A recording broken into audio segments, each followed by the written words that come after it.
I've always wanted the opportunity to be a volunteer and be a big sister or a mentor of some sort. And then life happens and so that was put on pause for a little bit. And then I think once I was sort of established at my sites, my school sites, because I work at different sites, I then decided, you know what, this is it. I have a good sort of position, I have a good feel of where I'm at, and I could make this work. And I think it was important for me also in sort of my life stage to give back, and thought this was the best way of doing that.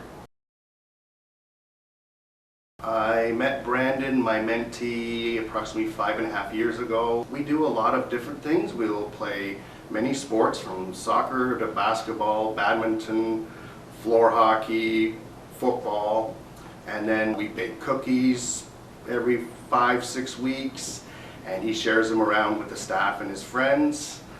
And the last couple times I've gone to visit, because he is moving on to grade 9 in the fall, he's actually just wanted to talk, so we've just sat for an hour and talked about different things. Every time that I get to see Naima, you know, she'll always bring something new that day. She's a great performer. She will always sing to me, she will dance. She encourages me to do the same. And so for me to be able to sort of get out of my comfort zone and be able to dance a little bit, or come up with jokes, or just come up with things that we do together that I know is just the two of us, that we just have this common thing, it's a really great feeling. It's a feeling where you're able to sort of take away from that and know that once she's returned back to class, hopefully the rest of her day or that week will be a better one.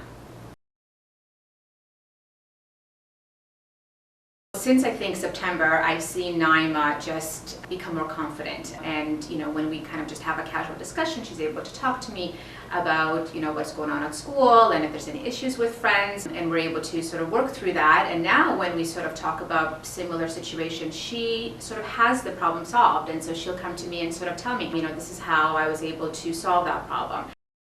When he moved to Centennial Senior Public School in grade 6, he had a lot of challenges at that school, and probably a lot has to do with the age and fitting in a middle school. And he spent a lot of time in, I think it's called the responsibility room. Quite often when I went to the school to meet him, he would be in the responsibility room. So we did a lot of talking about how to be a good friend, a good student, how to get along with people, how to choose your reactions to difficult situations. And since he's been at Royal Orchard, there's been none of that. I don't talk a lot about school marks. I ask him how he's doing, does he do his homework.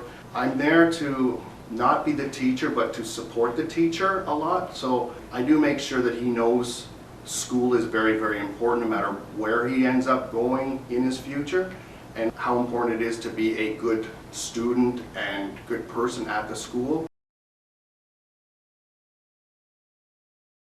It's a little bit challenging, but once you commit and once you're able to sort of say, you know what, for that 1 hour, I'm going to do something. I'm going to do something, again, you know, without sounding cliche, make a difference, but that's what I wanted to do.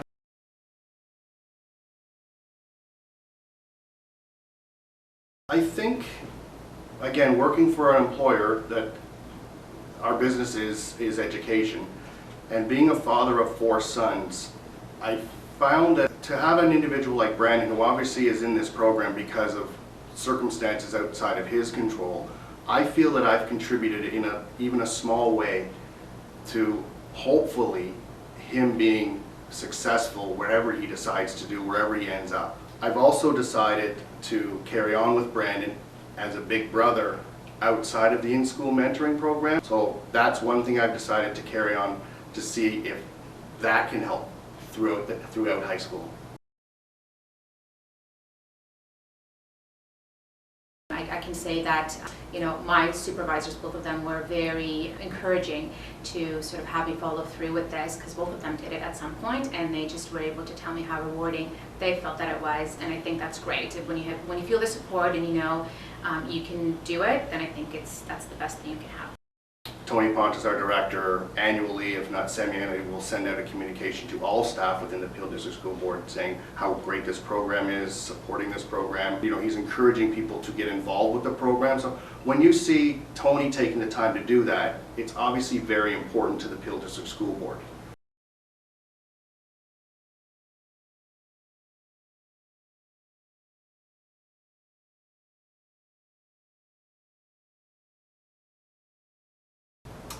Well, everybody's busy.